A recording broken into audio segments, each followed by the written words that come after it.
reparación del colon. En este tipo de cirugía sí tenemos que tomar en cuenta que como el colon es una parte del tubo digestivo que es contaminado por las heces, entonces ahí puede ser de que incluso el antibiótico profiláctico no se dé de vía endovenosa, sino más bien se dé por vía oral. Nosotros, por ejemplo, utilizamos por vía oral a veces el sulfatán, el metronidazol, perdón, vía oral, y también el Aterol Forte, ¿ya? Así que eso lo podemos dar por vía oral, y cuando no podemos darlo por vía oral, por X o Z motivo que el paciente no lo tolera, porque como son a veces medicamentos que puedan causar algún tipo de malestar digestivo, se lo damos por vía endovenosa. Ahí podemos darle cefotaxima y podemos darle metronidazol. Pero miren que el metronidazol se utiliza bastante en el tema de colon y recto. Cirugía biliar abierta, cirugía de senos, cirugía de estómago, esófago, gastrostomía, hernia con prótesis, laparoscópica o no, o hernia abierta, cefazolina. O sea, fíjense que la cefazolina como cefalosporina de primera generación es usada en varios tipos de cirugía como antibiótico profiláctico. Entonces, por ahí capaz no se vayan a equivocar porque es uno de los que más se utiliza. Incluso ante la duda ustedes pueden utilizar la cefalosporina de primera generación, la cefazolina, que se puede dar en dosis de 1 gramo o incluso hasta 2 gramos si ustedes lo ven necesario, dependiendo del tipo de paciente. En hernia sin prótesis, si es de tipo laparoscópica o no, está recomendada y generalmente nosotros sí lo usamos. Ahora, en otras bibliografías, fíjense que en el mismo libro, por ejemplo, el doctor Aguilar dice que no se debería utilizar, pero siempre y cuando tenga prótesis sí se utiliza. Entonces, en herniorrafia, que eso ya lo van a aprender el siguiente año, herniorrafia, que es la reparación de hernia sin malla, solamente con hilo, es ahí cuestionable. Personalmente sí uso profilaxis antibiótica, pero cuando tiene malla, por eso decimos prótesis, sí o sí se tiene que usar el antibiótico profiláctico. Y en colecistectomía laparoscópica, ojo, colecistectomía laparoscópica también por ser una cirugía en la que sí o sí ingresamos a la cavidad digestiva, porque en este caso para poder hacer, ustedes han visto, ¿no es cierto?, cuando hacemos la colecistectomía laparoscópica, tenemos que hacer un corte a nivel del cístico, porque el ligamo cístico arriba y abajo y cortamos en medio. Entonces ahí ya estamos ingresando en un cuadro, con parte del tubo digestivo de vías biliares, entonces necesitamos colocar también antibiótico profiláctico. Así que en este caso, por ejemplo, sí aplica, no es que no es recomendado. Después de cirugía cardiotorácica, por ejemplo, también entre los más utilizados cefazolina. Y bueno, después otros que se pueden utilizar en caso de alergia, por ejemplo, la penicilina, se puede utilizar vancomicina y clindamicina, pero esos son casos más raros. Otros fármacos, aparte de los antibióticos que hemos visto, como ustedes vieron, ¿no es cierto?, toda la familia de los antibióticos, pero también que tenemos que tomar en cuenta dentro del proceso de los fármacos que se usan en cirugía, son los fármacos gastrointestinales. No nos olvidemos que aparte de que tenemos que evitar las infecciones de cualquier tipo de cirugía, y eso lo hacemos obviamente con la profilaxis antibiótica, también en el postoperatorio o durante la cirugía el paciente puede presentar ciertas malestares, vamos a decir, alguna sintomatología que puede repercutir en su evolución. Entonces el paciente puede presentar náuseas y vómitos, y ahí ustedes ya me imagino que ya conocen, ¿no es cierto?, eso llamamos los medicamentos antieméticos. Y entre los más utilizados dentro de cirugía tenemos el ondansetron, del que viene de 8 miligramos la presentación, la metoclopramida y la domperidona. Estos son los que más utilizamos. Por aquí, por ejemplo, hay algo bien importante, de que algunos, aparte de ser antieméticos, aparte de evitar las náuseas y los vómitos, también ayudan al peristaltismo como procinético o para también ayudar a acelerar el vaciamiento gástrico. Entre eso, en primer lugar está la domperidona, o sea, la domperidona es tanto antiemético como procinético. Entonces lo utilizamos mucho, por ejemplo, en pacientes postoperados, utilizamos también la metoclopramida. En segundo lugar, por ejemplo, cuando yo quiero un efecto antiemético y menor procinético, utilizo la metoclopramida. Y el ondansetron no tiene efecto procinético, generalmente el ondansetron tiene más efecto antiemético, o sea, me ayuda a prevenir las náuseas y los vómitos, pero no me ayuda a acelerar el peristaltismo. Entonces ahí yo tengo que valorar qué es lo que necesito. Si necesito más que mi paciente disminuya las náuseas y los vómitos, o si necesito más de que, aparte que disminuya las náuseas y los vómitos, también aumente el peristaltismo para que elimine gases y el paciente no esté distendido. Los antidiarreicos, que también forman parte de los fármacos gastrointestinales, entre los que más se utilizan en cirugía, ¿ya? Usamos la loperamida y el difenolexilato, pero el que más utilizamos en realidad es la loperamida. Y la loperamida viene solamente en vía oral, viene en pequeñas tabletitas de 2 mg, Y ahí también depende de las características del paciente. Por ejemplo, si el paciente tiene deposiciones líquidas muy frecuentes, está indicado darle después de cada deposición 2 miligramos. Ahora, si las deposiciones no son muy frecuentes, pero el paciente tiene las deposiciones, pero cada 6 horas o va por lo menos unas 5 veces al día, le podemos dar hasta cada 6 horas también la loperamida, solamente 2 gramos, una tabletita de 2 miligramos. Otra cosa, en el caso de los antidiarreicos, por ejemplo, en este tipo de pacientes, hoy por hoy utilizamos mucho lo que son los prebióticos y los probióticos. Entonces, eso ya viene también compensado, no se olviden que son un tipo de bacteria que ayudan a regenerar la flora intestinal. Entonces, no siempre solamente damos loperamida, sino que acompañamos de prebióticos, probióticos, que hoy por hoy ya en los diferentes farmacéuticos ya no los venden y de esa forma el paciente se recupera mucho más rápido. Otros medicamentos gastrointestinales que se utilizan mucho en cirugía son los antiulcerosos, que ahí ustedes seguramente ya los van a conocer o algunos seguramente en algún momento tomó, como son los antiácidos, tenemos los inhibidores H2, que son los que bloquean la producción de ácido clorhídrico, son los inhibidores de los receptores de vitamina 2, y tenemos los inhibidores de la bomba de protones, que es el famoso omeprazol. Dentro de los antiácidos, que son los que neutralizan el ácido clorhídrico, tenemos principalmente el sulfato, que viene en forma de jarabe. También hoy por hoy hay otras empresas que lo traen en forma de tableta, pero el que más se tolera muchas veces es en forma de jarabe y lo podemos dar hasta cada 8 o hasta cada 6 horas. Pero ojo, ahí tenemos que tomar en cuenta que si el paciente va a necesitar un antiácido, el paciente ya tiene que tener habilitada la vía oral, que eso lo vamos a ver después en el postoperatorio, porque no es que el paciente sale de quirófano y automáticamente ya puede comer. Hay un proceso en el momento de que yo le instaure de nuevo la dieta al paciente. Los inhibidores H2, la más frecuente que utilizamos es la ranitidina. La ranitidina también viene tanto en presentación vía oral como vía endovenosa, de 50 miligramos. Esa se da cada 12 horas. Pero en relación, por ejemplo, a los inhibidores de la bomba de protones, que también inhiben la secreción ácida, que son el omeprazol, lansoprazol, pantoprazol, mucho depende qué tipo de paciente es. Por ejemplo, en pacientes embarazadas y en pacientes que tengan insuficiencia renal, el que más se aconseja es la ranitidina porque es menor nefrotóxico, produce menos nefrotoxicidad. En cambio, el omeprazol, lansoprazol y pantoprazol no se los utiliza, no se los sugiere en este tipo de pacientes, ni en embarazada ni en insuficiente renal. Entonces, pero si es un paciente que no tiene ninguna de esas dos, ni está embarazada, si fuera mujer, ni tiene tampoco ningún tipo de problema renal, va bastante bien el uso de omeprazol. Y el omeprazol también, hoy por hoy, ya lo tenemos en diferentes presentaciones, viene en vía oral, vía endovenosa, ya viene incluso combinado con otros medicamentos. Aparte de eso, lo podemos ver en presentación de 20, presentación de 30, presentación de 40 miligramos, y nosotros ya podemos jugar con las dosis dependiendo de la necesidad de cada paciente.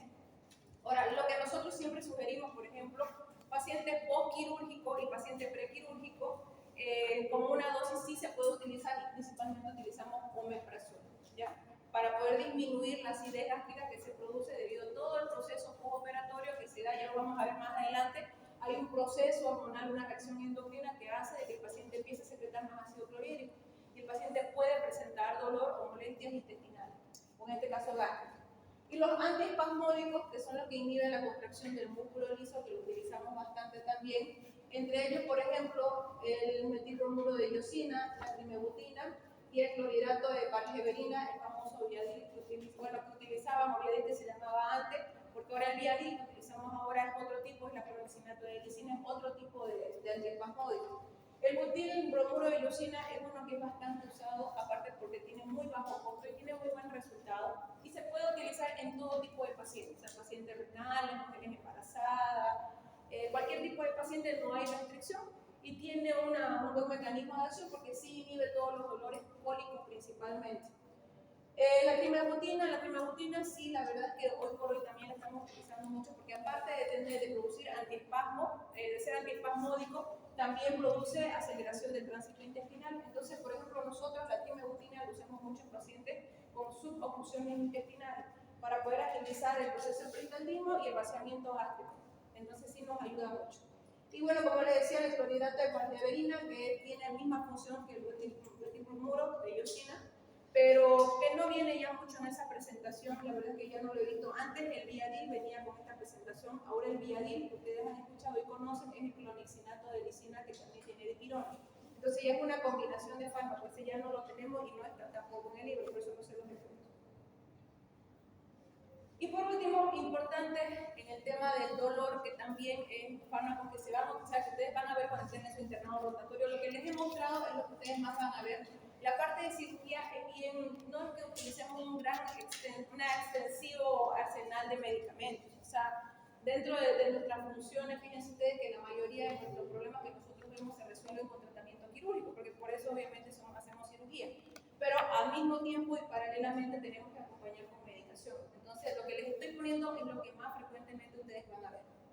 Entre los analgésicos y antipiréticos, importante en primera instancia cuando yo voy a colocar un analgésico es evaluar la evaluación y el manejo del dolor. Importante cuando es lo que yo le voy a poner analgésicos al paciente, cuando entre en etapa de recuperación, es decir, en el postquirúrgico inmediato, ya yo tengo que iniciar analgésicos a mi paciente. Durante la hospitalización en el postoperatorio, cuando el paciente refiere a dolor agudo durante su internación, porque ojo, también el paciente puede sentir, hay pacientes que son más sensibles que otros, que su escala del dolor o su sensibilidad del dolor puede ser mayor que en otros. Entonces, a veces hay pacientes que, por ejemplo, en cirugía laparoscópica, que justamente una de sus ventajas es que el dolor postoperatorio es menor, al día siguiente no tienen dolor, no hay molestia, pero hay otros pacientes que son más sensibles y al día siguiente presentan dolor agudo. Entonces ahí nosotros tenemos que tomar en cuenta o es el paciente que tiene un umbral del dolor bajito o por ahí está entrando en un proceso de complicación. Entonces tenemos que analizar ahí, por eso es importante evaluar si realmente le duele o porque el paciente tiene sensibilidad baja o porque realmente está produciéndose algún tipo de complicación. En el caso de los niños también es importante tomar en cuenta si hay dolor agudo. En el caso de los niños es un poquito más complicado porque los niños muchas veces no saben expresar el dolor, pero obviamente en ellos hay otro tipo de señales que eso ya lo van a aprender en pediatría. El niño se deprime, llora más, está más irritable, no quiere comer, entonces son signos que el niño presenta a diferencia del adulto. Escalas del dolor, que bueno, también ustedes van a ver, hay muchas escalas del dolor y eso ustedes seguramente ya lo están aprendiendo en semiología, ¿no es cierto? Cuando tenemos que hacer el motivo de consulta en el paciente. Entonces, por ejemplo, preguntarle al paciente del 1 al 10 para poder identificar qué tanto es lo que le duele, para saber qué tipo de analgésico voy a utilizar, porque justamente hay analgésicos que pueden ser más fuertes que otros, es válido. Del 1 al 10, ¿cuánto le duele? Me duele un 5, entonces un dolor moderado, ¿cierto? Nosotros podemos pensar que del 1 al 3 va a ser leve, del 4 al 7 va a ser moderado y del 8 al 9, 10 va a ser grave o va a ser intenso. Entonces yo ya ahí puedo ir más o menos identificando cuánto es el dolor de mi paciente para poder darle el analgésico que mejor le vaya a surgir. También, bueno, hay otras escalas que con caritas para que el paciente señale, ¿no es cierto? Que se utiliza principalmente más en pediatría. Y como les decía, en el caso, por ejemplo, de los pacientes, de los niños, de los pediátricos, muchas veces que ellos no saben identificar, se les puede poner las caritas o directamente identificar por las conductas que ellos presentan, dejar de comer, deprimirse, llorar, etc. Y por el otro lado, importante, no nos olvidemos que el dolor es una experiencia desagradable que se puede presentar en muchas circunstancias. En este caso, obviamente, el hecho de que se haga una incisión, se corte y se produzca lesión a propósito, vamos a decir, en el paciente, obviamente le va a producir dolor. Incluso, por si acaso, muchas veces lo que le duele más al paciente no es la cirugía que se hizo internamente. Lo que le duele más al paciente es la herida en la piel, porque no nos olvidemos que a nivel de la piel se tiene mayor cantidad de terminaciones nerviosas. Eso es lo que más le duele. Por eso, incluso, una de las cosas que nosotros hacemos en el intraoperatorio antes de terminar la cirugía es infiltrar lidocaína en la herida quirúrgica del paciente antes de empezar a cerrar, empezar a suturar, mientras el paciente todavía está dormido. Porque sabemos que lo que le duele, al paciente no le duele que yo le haya sacado la vesícula, al paciente le duele la herida que no le hice en el abdomen, porque ahí tenemos más terminaciones nerviosas. Entonces eso es lo que hay que tomar en cuenta, ¿ya? Factores que van a aumentar o que van a predisponer a mayor o menor intensidad del dolor. Uno, la localización. Ya hay zonas que, como si ustedes no lo creyeran, también donde duele más. Generalmente, por ejemplo, a nivel de los dedos y de las manos, donde hay mayor terminación nerviosa, duele incluso más que heridas del abdomen. La duración, cuánto ha durado la cirugía. Cirugías cortas, generalmente el paciente no tiene ningún tipo, no tiene mucho malestar, pero cirugías más largas sí se ha demostrado que el paciente puede presentar mayor dolor postoperatorio. Tipo de incisión, no es lo mismo una incisión que mide 2 centímetros, por ejemplo una cirugía laparoscópica o 1 centímetro, a una herida que puede ser una chevron, por ejemplo, que puede medir hasta 20 centímetros. también va a incidir, como les digo, en el dolor. Factores psicológicos, y ahí es lo que yo les comentaba, el umbral del dolor, pacientes que toleran el dolor mucho más, pacientes que toleran el dolor, que no toleran el dolor y con poquito dolor les duele mucho. Ahí también entra el tema de los pacientes psiquiátricos. Los pacientes psiquiátricos muchas veces son muy buenos simulando y por el contrario también son muy buenos ocultando el dolor. Entonces es importante tomar en cuenta esos detalles. Y bueno, también el tema cultural del paciente. Respecto a cuáles son los medicamentos analgésicos y antipiréticos que más utilizamos, tenemos los AINES, los analgésicos, los antiinflamatorios no esteroideos y los opioides. Dentro de los antiinflamatorios no esteroideos, entre los que más utilizamos y se los he marcado, miren aquí en amarillo, tenemos el ketorolaco. El ketorolaco ustedes lo van a encontrar en muchos lugares, ya es de uso frecuente. Lo podemos utilizar tanto por vía oral, por vía endovenosa, por vía intramuscular. Su efecto analgésico es rápido, no tiene efecto antipirético. Antipirético, ojo, es para bajar la temperatura, ¿no es cierto? Bajar la fiebre. Su efecto principal es más que todo analgésico y antiinflamatorio. Y entre esos dos, más analgésico. Por eso es que lo utilizamos mucho, tanto en el postoperatorio e incluso el anestesiólogo lo usa también durante el intraoperatorio del proceso anestésico. El clomicinato de lisina es un analgésico que también se usa bastante.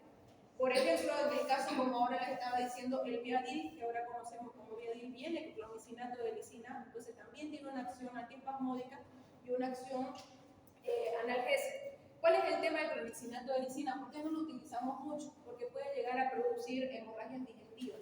Entonces, por eso es que no lo podemos utilizar por largo tiempo. Muchas veces lo utilizamos en pacientes diabéticos, porque de todo esto que ustedes ven aquí, el menos nefrotóxico de los AINES es el clomicinato de lisina.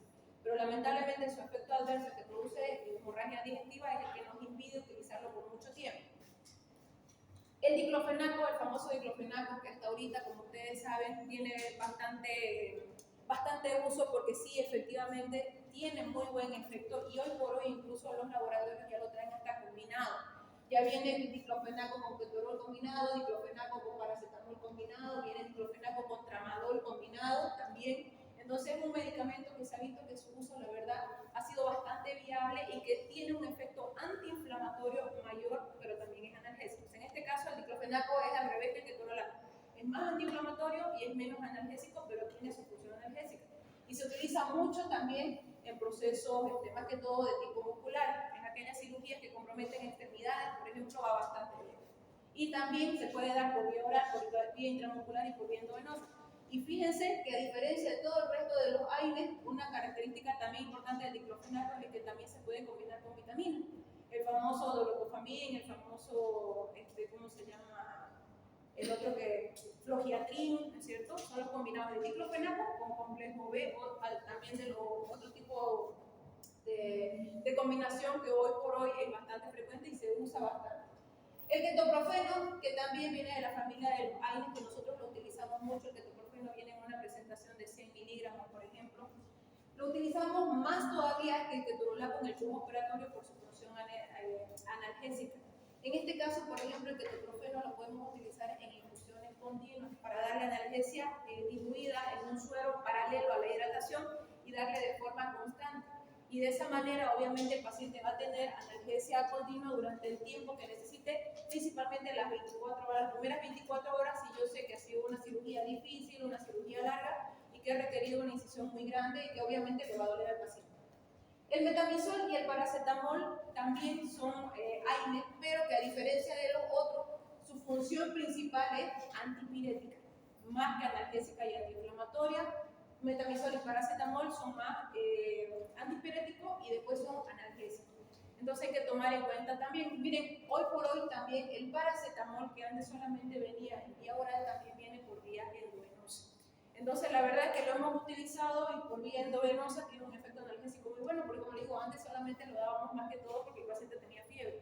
Pero ahora ya vemos que dándolo a 1 gramo cada 6 horas, 4 veces al día, porque eso es lo máximo que se puede dar por día para evitar que cualquier tipo de problema hepático, porque ese es el único efecto adverso del paracetamol, ya sea vía oral o vía endovenosa, es de que es hepatotóxico, pero a grandes dosis y por más de 72 horas.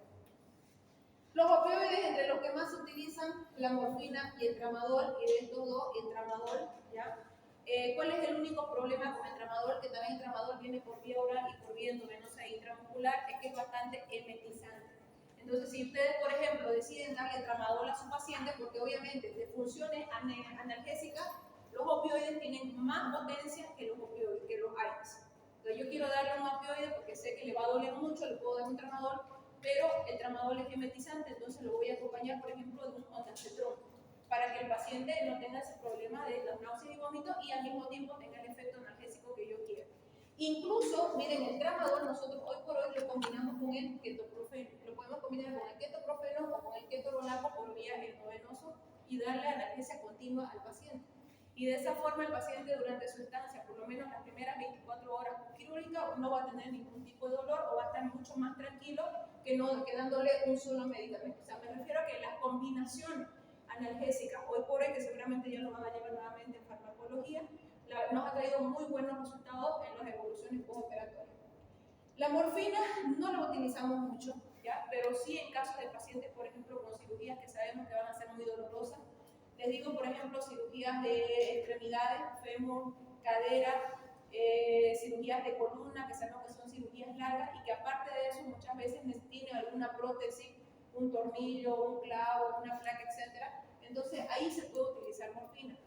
Pero ojo, la morfina, como ustedes ya saben, es un medicamento de uso restringido, no es un medicamento que yo lo voy a usar de forma frecuente, como el fentanil, por ejemplo, que lo hemos visto en anestesia quirúrgica básica.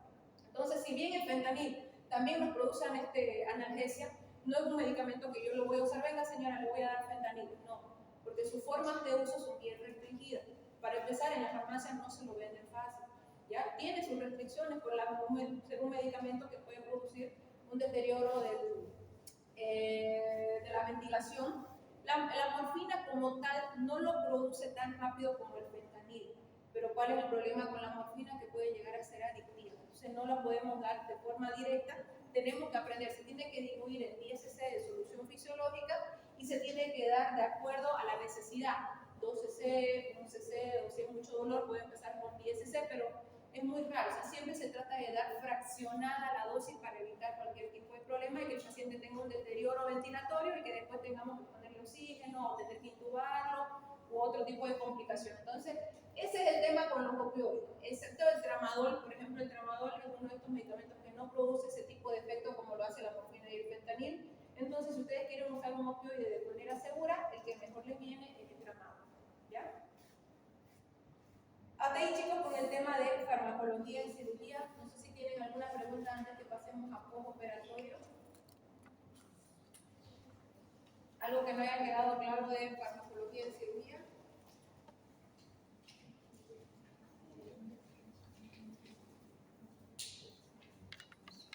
¿Quedó claro? ¿Sí? Bueno. Este sería su último tema para que estén preparados para su segundo parcial, ¿ya?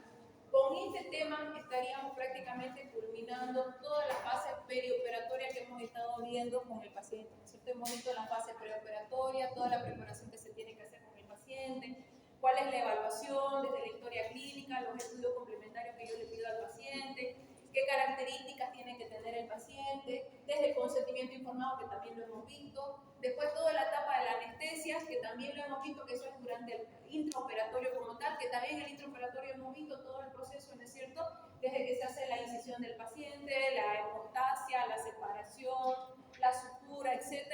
Y bueno, una vez aquí, por ejemplo, ya hablamos cuando el paciente ha recorrido todo ese trayecto, y llegamos prácticamente al punto donde está la salida del paciente de la sala de operaciones y el retorno a sus actividades normales.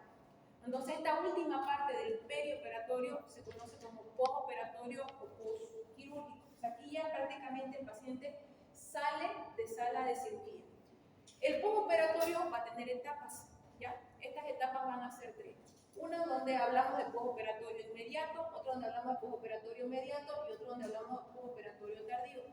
Cada uno de estos con características diferentes y donde tenemos que actuar también de forma diferente y estar atentos porque también pueden tener complicaciones diferentes.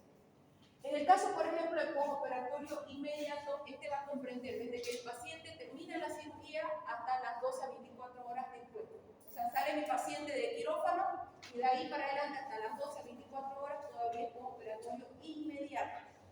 Aquí, por ejemplo, ejemplo, todavía el paciente sale de sala de recuperación, en sala de recuperación puede estar entre 2 y 3 horas, dependiendo de cada centro, y de ahí el paciente va a pasar a su sala de internación. Vamos a ver más adelante que hay ciertas características que yo tengo que tomar en cuenta las primeras 12-24 horas del poquiurírico del paciente.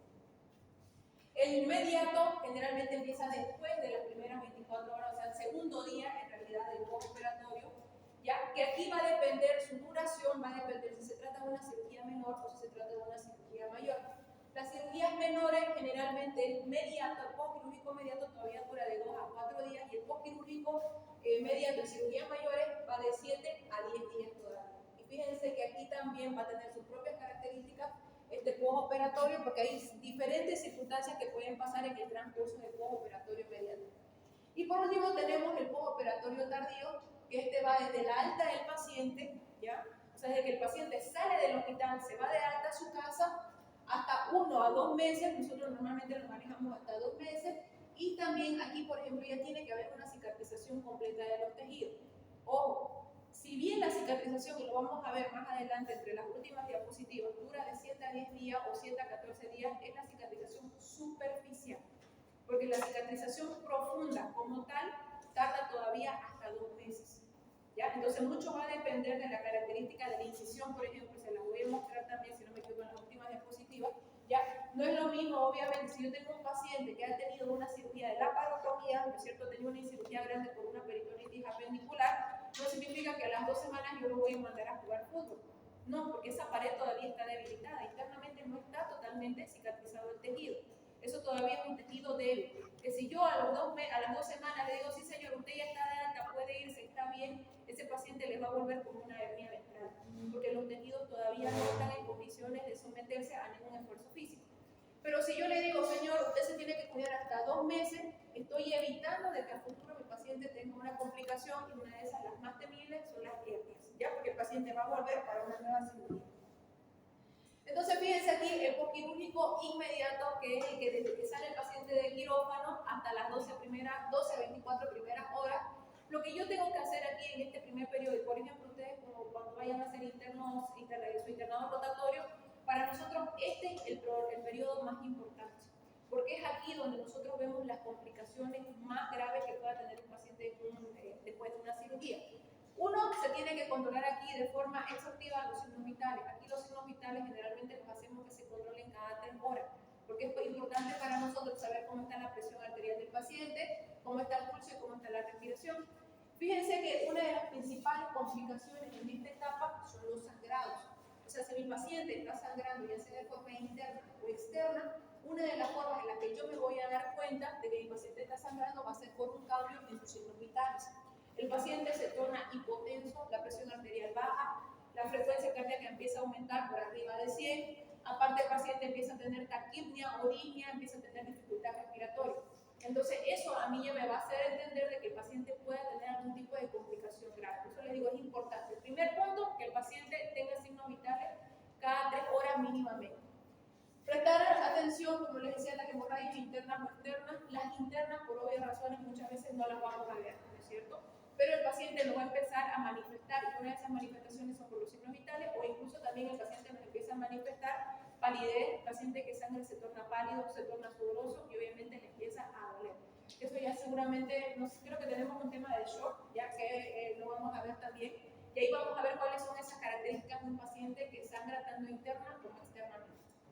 La respuesta diurética, importante, no se olviden que durante el intraoperatorio, ¿no es cierto?, y durante la etapa de anestesia, hemos hablado que el paciente recibe mucho líquido, y hemos hablado también de los líquidos, del mantenimiento hidroelectrolítico del paciente. Entonces, así como el paciente recibió esos líquidos, tiene que haber una forma en que el paciente los elimine, y esa es por la dureza. Imagínense que el paciente no elimine los líquidos que le hemos colocado durante el intraoperatorio, entonces el líquido se está yendo a otro lugar. Y lo más probable es que se pueda almacenar en cavidades, como por ejemplo la cavidad pleural, es ahí donde el paciente tiene sus derrames pleurales, acuérdense que hemos visto eso. O si no, también, ¿qué pasa con ese líquido que está de más en el paciente? Se puede ir al espacio intersticial, produciendo edema en el paciente, y el paciente va a empezar a hincharse. Entonces yo tengo que verificar, fíjense, importante, la respuesta diurética. Preguntarle al paciente después que salió de cirugía. Si está con sonda vesical, verificar que esté orinando por la sondita vesical, hacer la cuantificación, e incluso nosotros indicamos balance balance hídrico en el paciente si lo vemos necesario. O también preguntarle al paciente si ya está en condiciones de levantarse o si no, llevarle el pato, porque muchas veces le llevamos el patito a la chata si fuera mujer, para saber que el paciente está teniendo micción. Importante, aparte de esto, la respuesta diurética nos permite saber el estado hemodinámico del paciente y justamente va en relación con los signos vitales.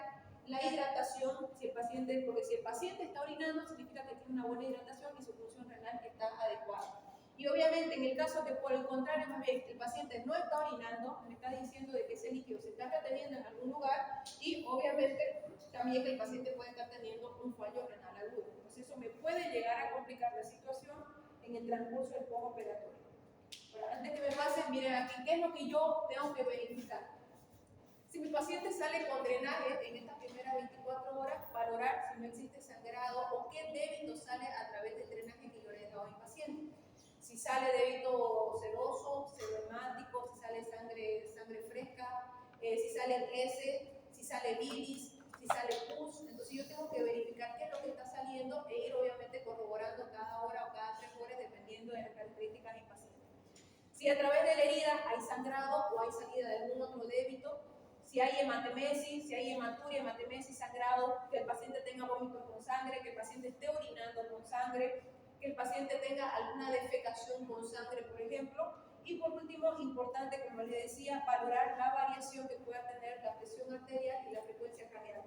Estos dos signos vitales van a ser fundamentales para que ustedes puedan identificar cualquier tipo de complicación que esté ligada a sangrar o hemorragia, ¿ya? Que esa es la principal causa de muerte en el postoperatorio inmediato son los sangrados. Entonces yo tengo que identificarlos lo antes posible.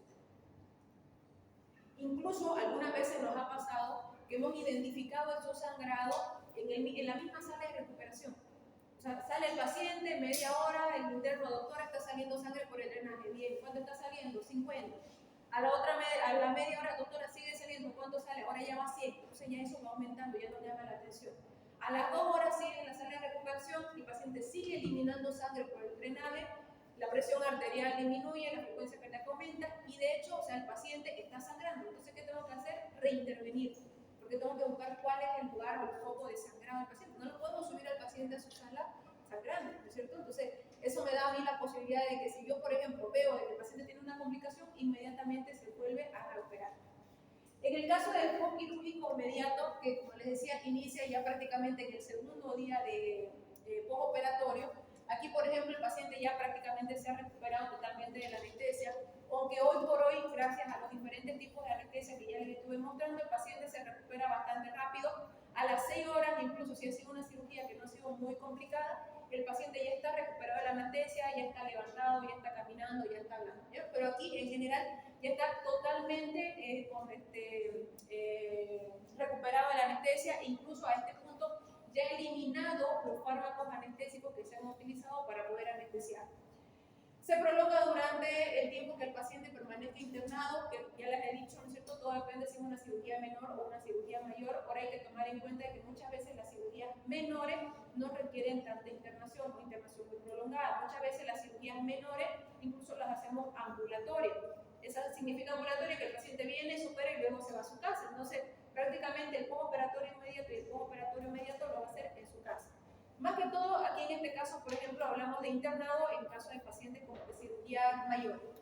Durante este periodo, el paciente empieza a recuperar todas sus funciones básicas, el paciente ya empieza a movilizarse, ya empieza a tener una mejor ventilación, ya empieza a orinar mejor, ya empieza a ir a defecar también, ya empieza a tener un mejor control de su esfínter, ya empieza a convalecer, a tener mayor ganas de comer, ya empieza a comer por sí solo, ya se le puede empezar a dar dieta también un poquito más sólida, porque ya vamos a ver que la dieta también no es que el paciente llega del postoperatorio y al tercer día, si es una cirugía de intestino, le voy a dar dieta corriente, ¿no? Tengo que darle dieta de acuerdo a las características de la cirugía y de poco a poco hasta que su intestino empiece a tolerar.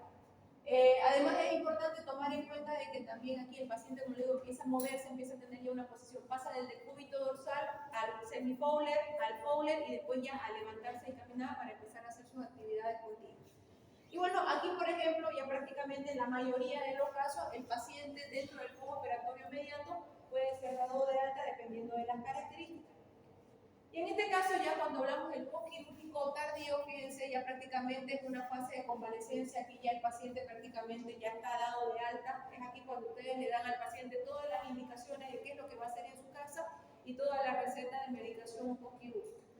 Aquí el paciente todavía, no es que yo le dé de alta, y eso es lo que siempre le decimos a los internos, porque el interno piensa que nosotros le damos de alta al paciente y nunca más lo van a volver a ver. No, nosotros tenemos que hacerle por ley un seguimiento postquirúrgico. ¿Por qué? Porque sabemos que su postquirúrgico no ha terminado todavía. ¿Ya? O sea, incluso el paciente puede seguir viviendo hasta después de ese tiempo. ¿Ya? Porque a veces tenemos pacientes que por problemas, por ejemplo, de diabetes, que nos ha pasado, no tienen buena cicatrización, tardan hasta 3-4 meses todavía en cicatrizar su herida. Pacientes que al mes, por ejemplo, presentan hernias y vuelven porque tenemos que volver a preparar al paciente para hacerle una cirugía de bioplastía. Entonces hay muchas situaciones en las que el paciente todavía puede retornar durante este periodo y tenemos que tomar en cuenta para tomar las previsiones. Entonces, no es que ustedes en el momento que le dan su receta al paciente se olvidan del paciente, no. El paciente recién está entrando a la tercera fase del postoperatorio, que es el postoperatorio tardío.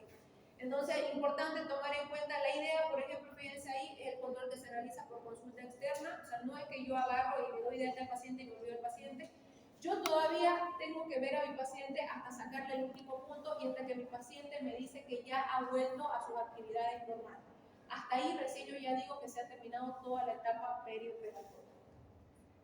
Ahora, fíjense aquí, por ejemplo, es importante tomar en cuenta esto, y creo que se lo he estado diciendo en todo este transcurso. Es importante tomar en cuenta que si bien la cirugía como tal es una forma de tratamiento, ¿no es cierto?, no deja de ser una agresión.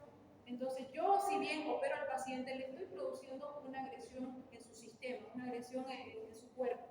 Y esa agresión obviamente va a tener repercusiones porque es un sistema, porque nuestro sistema como tal y un diferente conjunto en realidad de sistemas van a actuar para querer defenderse por esa agresión que le estamos causando. O sea, es una agresión que lo estamos haciendo para su bien, pero al mismo tiempo nuestro cuerpo reacciona. Entonces, fíjense ahí, por ejemplo, hemos hablado de que durante esta agresión quirúrgica, ¿no es cierto?, tenemos la fase preoperatoria de la que ya hablamos, la fase anestésica, que también ya hemos hablado, ¿no es cierto?, donde el paciente también va a ser sometido a la administración de diferentes tipos de medicamentos. El acto quirúrgico propiamente dicho, donde ahí vamos a hablar, ya hemos visto lo de la incisión, hemos visto el lavado, hemos visto la sutura, hemos visto los otros cortes que se pueden hacer, hemos visto el cierre, etc. Entonces, todo el postquirúrgico, todo el intraquirúrgico en realidad, ¿no es cierto?, que incluye todos los tiempos operatorios.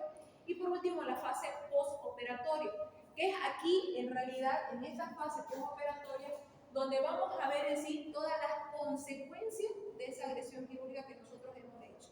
Y dentro de esas consecuencias vamos a ver la pérdida de líquido, entre líquido y sangre, por eso hablamos de hipovolemia.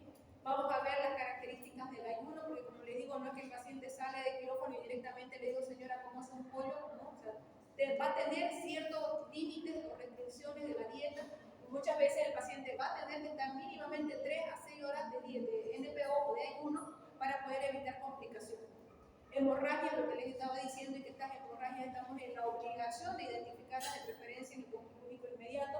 Las alteraciones del tránsito intestinal, que el paciente pueda presentar dificultad para eliminar gases, eliminar heces. No sé si ustedes han escuchado, por ejemplo, para nosotros cuando el paciente nos dice que ya está empezando a eliminar gases, eso ya nos da la tranquilidad porque nos está diciendo de que ya va a haber una mejora en el tránsito intestinal. Entonces es algo que ustedes también tienen que preguntar cuando tengan su internado rotatorio. Señora, ¿ha eliminado gases? ¿Ya? Aunque parezca una pregunta molesta, es algo que nos ayuda a nosotros a identificar de que el intestino está trabajando, que no se está distendiendo y que lo puede llevar después a una obstrucción. El uso de sondajes y cateterismo también importante. Si el paciente, por ejemplo, sale en el postquirúrgico con sonda nasogástrica, con sonda vesical, si por ejemplo tuvimos que necesitar poner una sonda, un catéter central, entonces otro tipo de sondajes, o por ejemplo tubulares también que se hayan colocado, entonces fíjense, eso lo vamos a ver en la fase postoperatoria. La inmovilidad que va a tener el paciente, que puede repercutir tanto en la fase respiratoria como también en la fase de la función ocular. El uso de medicación, tanto endovenosa como intramuscular, porque por vía oral en un principio no la vamos a poder utilizar. Y por último, alguna afectación, que ya lo vamos a ver, como por ejemplo la posibilidad de una atelectasia que se pueda presentar en los pacientes, es un intraquirúrgico, pero que se manifiestan en el postquirúrgico. Entonces, fíjense como que el postquirúrgico es el que se lleva la flor de todo el perioperatorio, porque recién allí vemos las consecuencias Ahora, en todo ese proceso de la agresión quirúrgica, tiene que haber, como les digo yo, una manifestación del cuerpo. Y esa manifestación del cuerpo, del organismo, se da a través de una reacción neuroendocrina. Porque, como digo, el cuerpo va a reaccionar ante esa agresión que se le está produciendo. Por más que la agresión sea buena y para salvarle la vida, el cuerpo tiene que reaccionar de alguna forma. Y en este caso, por ejemplo, una de las reacciones que se da es justamente la activación de algunas hormonas que les vamos a ir viendo. Entre ellas, por ejemplo, la catecolamina, adrenalina, noradrenalina, la aldosterona, el cortisol, la vasopresina, la renina, angiotensina, la insulina y el glucagón. Fíjense que también el páncreas actúa con la hormona del crecimiento. ¿Qué van a hacer en resumen todas estas, por ejemplo, dentro de la reacción neuroendocrina? Mantienen la presión hidrostática, ¿no es cierto?, para evitar justamente la hipovolemia. Aumentan la fuerza de contracción y frecuencia cardíaca para evitar que el paciente tenga algún tipo de alteración a nivel cardíaco o cardiocirculatorio.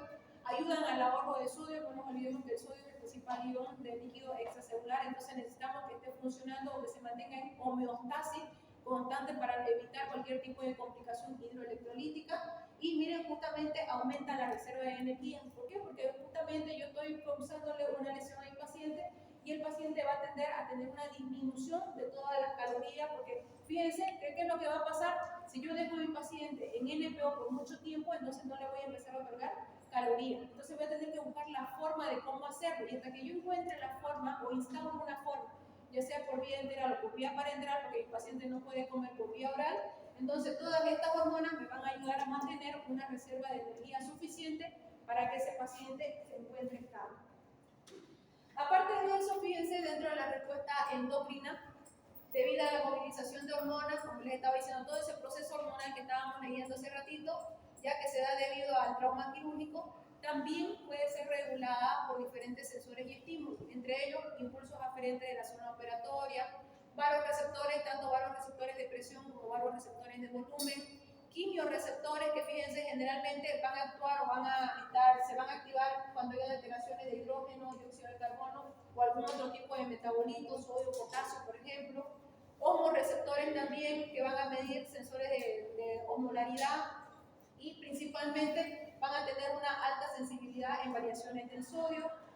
Y bueno, las células juxtaglomerares que se van a encontrar en el riñón, donde va a haber una sensibilidad a bajas presiones de perfusión renal, baja oferta de sodio y estimulación simpática adrenérgica. Entonces, fíjense, todos estos procesos, ¿ya?, todos estos sensores o estímulos van a actuar ayudando a que esas hormonas se mantengan regularizadas, y de tal forma también de que todo el proceso que le estamos ocasionando nosotros al paciente se mantenga regularizado. Miren aquí, por ejemplo, el caso de la respuesta endocrina, ¿cuáles son los sensores en el postoperatorio? Nos van a ayudar a ¿qué?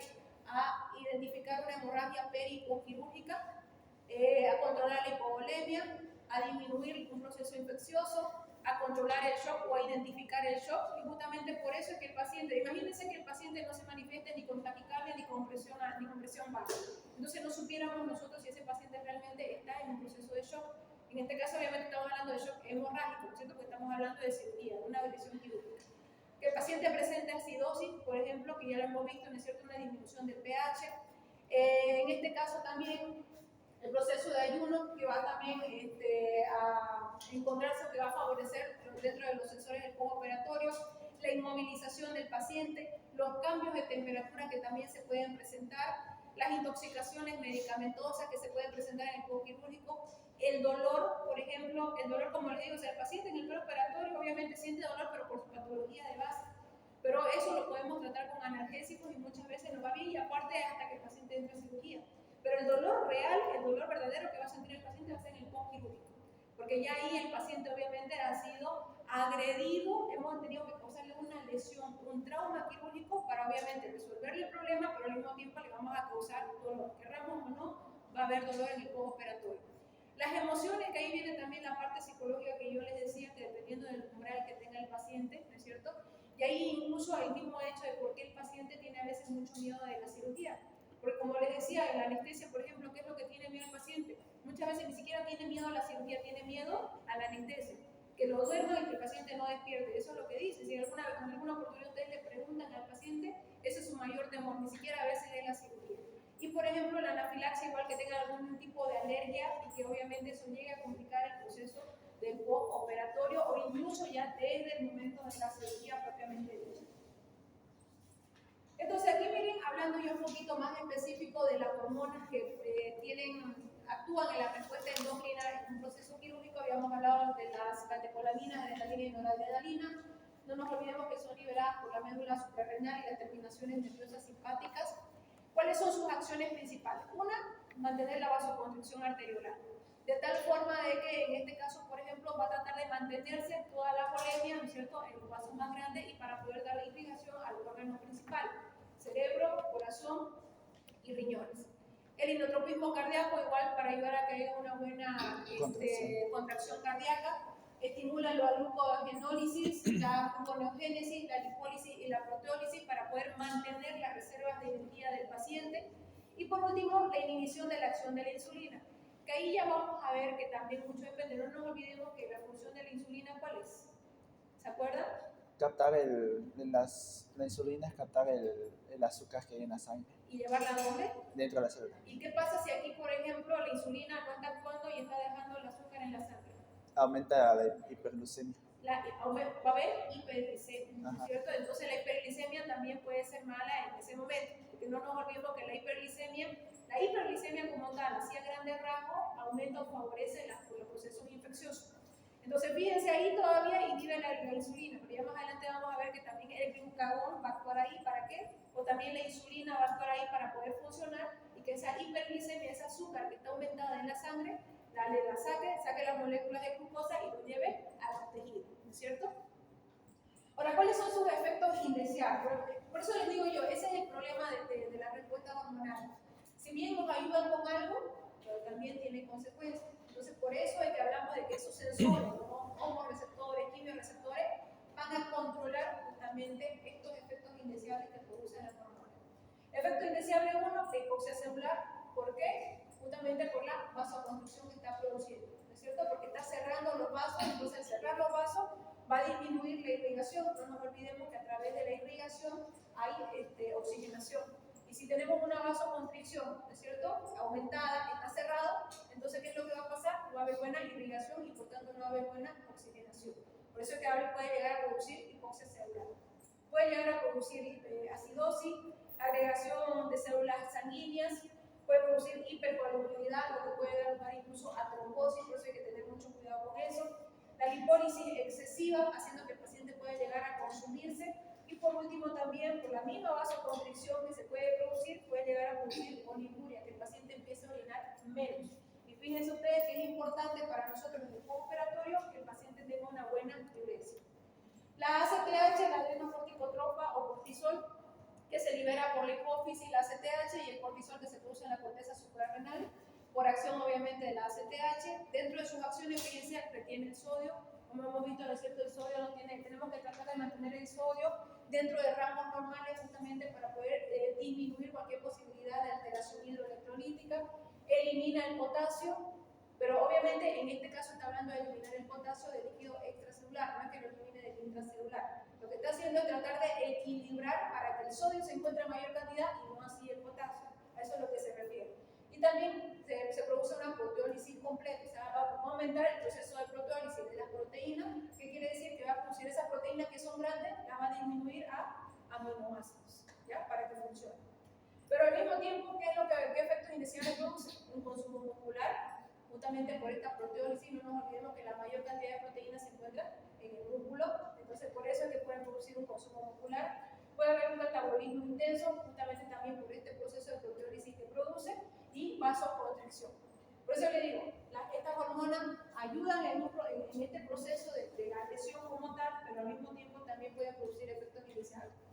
Este cuadrito se los voy a dejar para que ustedes recuerden un poquito, ¿no es cierto?, del tema de lo que es la corteza y la médula suprarrenal. Aquí por el hecho de que vamos a ver algunos, por ejemplo, factores, como en el caso de los mineralocorticoides que se producen en la capa glomerular de la corteza suprarrenal, los glucocorticoides y los andrógenos. Fíjense que aquí entre los mineralocorticoides, la aldosterona, que nos va a ayudar en la restricción de sodio y la secreción de potasio e hidrógeno, los glucocorticoides, el cortisol, que miren que estimulan la gluconeogénesis y la lipólisis, pero al mismo tiempo inhiben la utilización de glucosa en la sangre. Y bueno, los esteroides sexuales, que bueno, no tienen mucha acción en este caso. Y en el caso de la médula, lo que estábamos hablando, ¿no es cierto? Las catecolaminas, la adrenalina y la noradrenalina con las funciones que ya habíamos indicado. Entonces, la verdad este cuadro se lo puse para que ustedes se identifiquen cómo va haciendo su eliminación o cómo se van secretando desde allá desde el hipotálamo, quién lo libera, quién lo estimula y obviamente dónde terminan estimulando la liberación tanto en la corteza suprarrenal, tanto en la corteza como en la médula suprarrenal.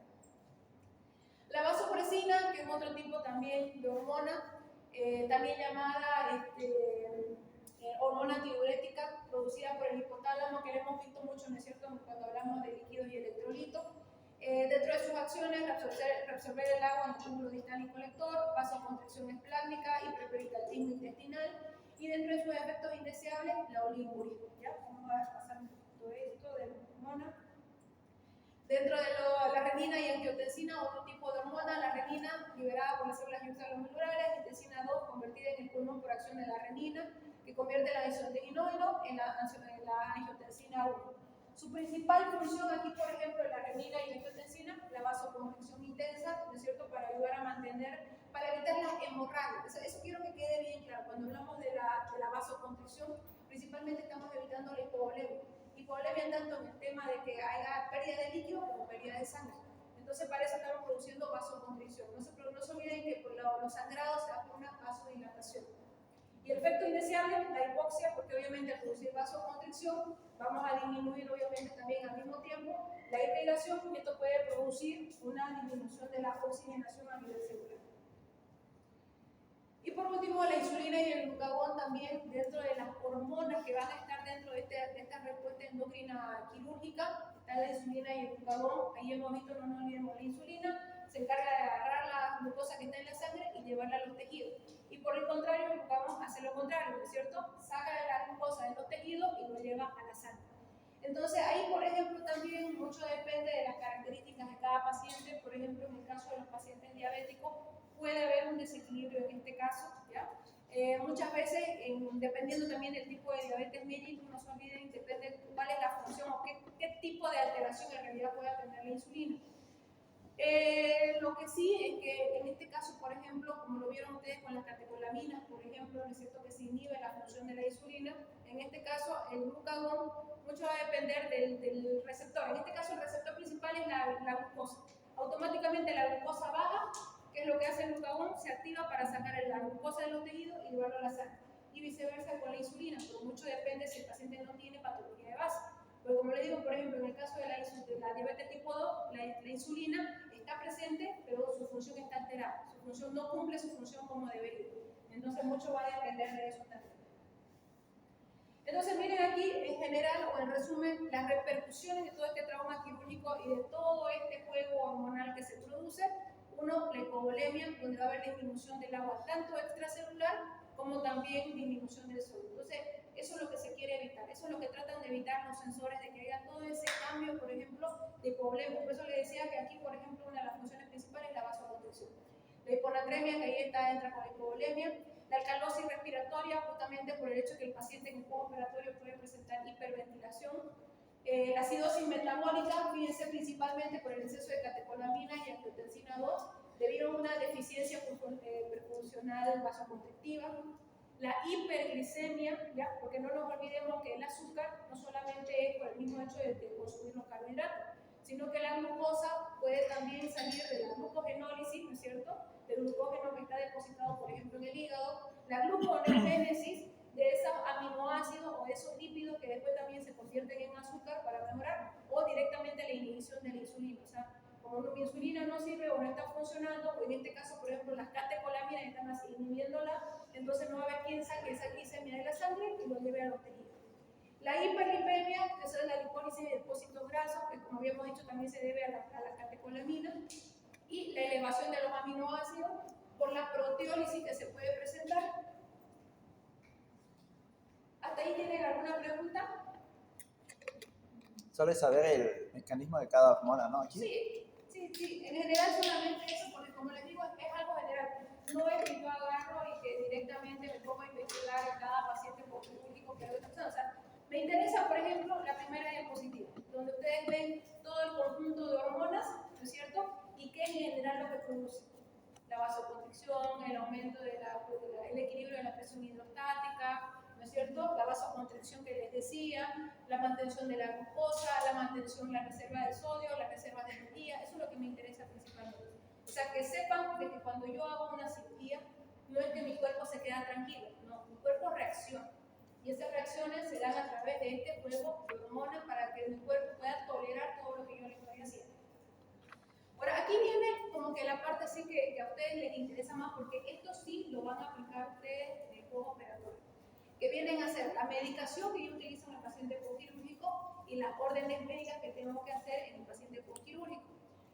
Fíjense que tanto la medicación como las órdenes médicas son atribuibles al cirujano, o en este caso al médico que está responsable del paciente. Esto no lo puede hacer otra persona, ¿no es cierto? O sea, no debería, esto no lo hace la enfermera, esto sí lo hacemos nosotros.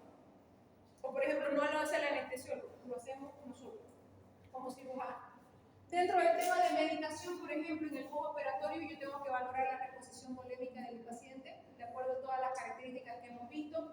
La analgesia, qué tipo de medicación analgésica le voy a dar, si voy a necesitar antibiótico o no voy a necesitar antibiótico, y la medicación habitual que el paciente esté tomando y que yo tengo que mantenerle, porque no significa que el paciente es diabético, se opera y deja de tomar su medicación antidiabetógena. Ese paciente tiene que seguir tomando su antidiabetógeno.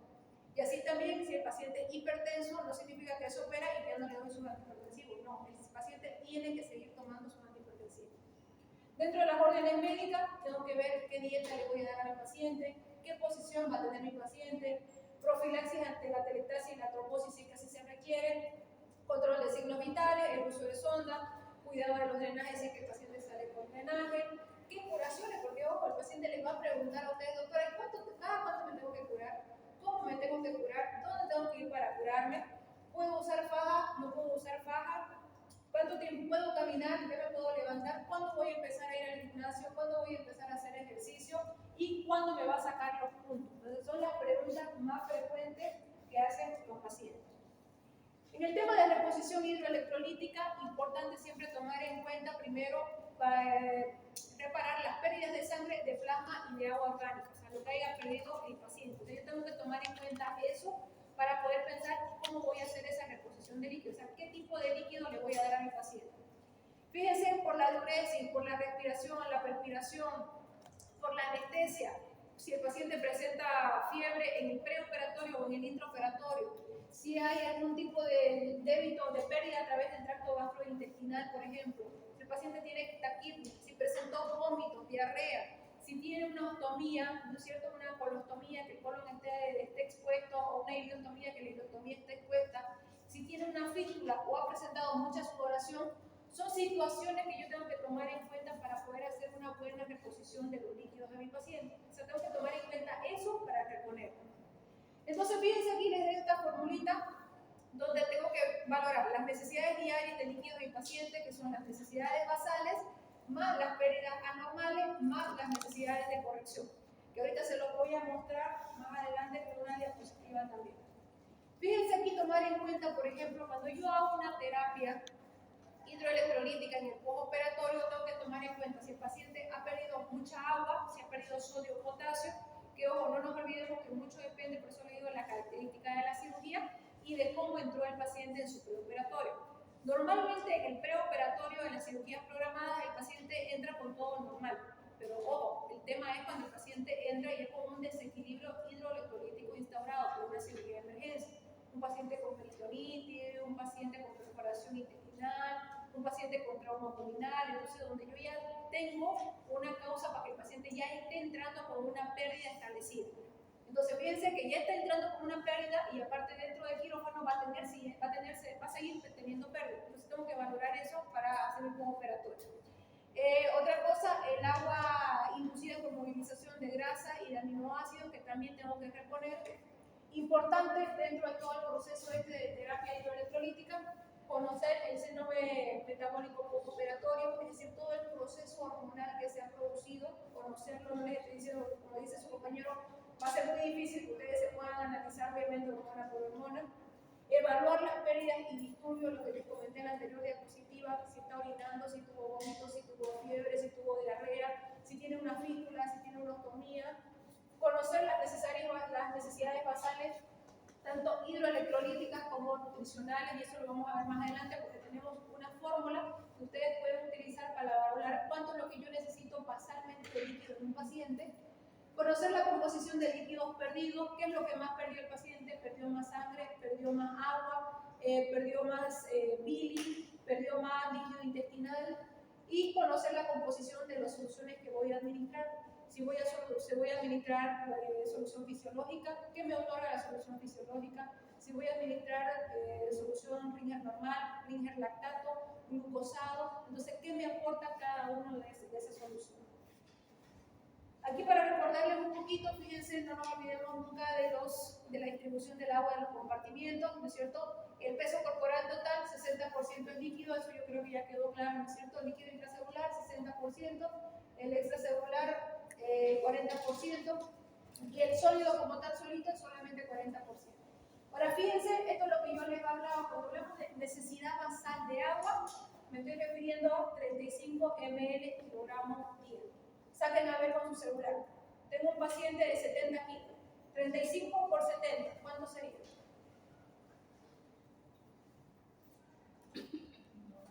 2.450. 2.400 ml de líquido por día necesita un paciente de 70 kilos.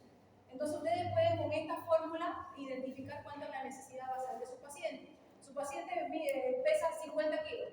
35 por 50, ¿cuánto sale? 1.750. Eso es lo que necesita basalmente. O sea, ya sobre ese basal ya vamos a ir aumentando el resto de las pérdidas que tenemos que reponer. ¿Ya? Entonces, por eso les decía, más adelante vamos a ver la forma. Miren aquí, por ejemplo, en este cuadrito, importante también, normalmente el ingreso normal del agua al día es de 2.500 a 3.000 ml, o es lo que debería haber, ¿no es cierto? Porque yo sé que algunas veces no tomamos agua, pero eso debería ser lo normal que ingrese para que todo nuestro organismo funcione de forma adecuada. Esto se hace a través de las bebidas, de 1.200 a 1.500, que debería ser, entre comillas, alimentos, 1.000 ml, porque no se olviden que los alimentos también nos pueden otorgar líquido, y la oxidación de los tejidos también, que es en menor cantidad, 300 a 500 ml. Aquí, por ejemplo, por el contrario, o sea, así como entra, tiene que salir, lo normal, ¿no es cierto? Porque si a mí me entran 3.000 ml de líquido, también tienen que salir los mismos 2.500 a 3.000 ml de líquido. Entonces, ¿cómo sale? Uno, por la orina, 1.500 ml por día, ojo, esto es por día, ¿ya? Entonces, si mi paciente no está orinando 1.500 ml por día, me está diciendo que sí está recibiendo los 3.000, pero no está orinando los 1.500, entonces ese líquido se está acumulando en otro lado. Y eso es lo que yo tengo que evitar. Que mi paciente se desmatice o que tenga derrame pericárdico, derrame pleural, derrame abdominal, entonces eso es lo que tengo que valorar.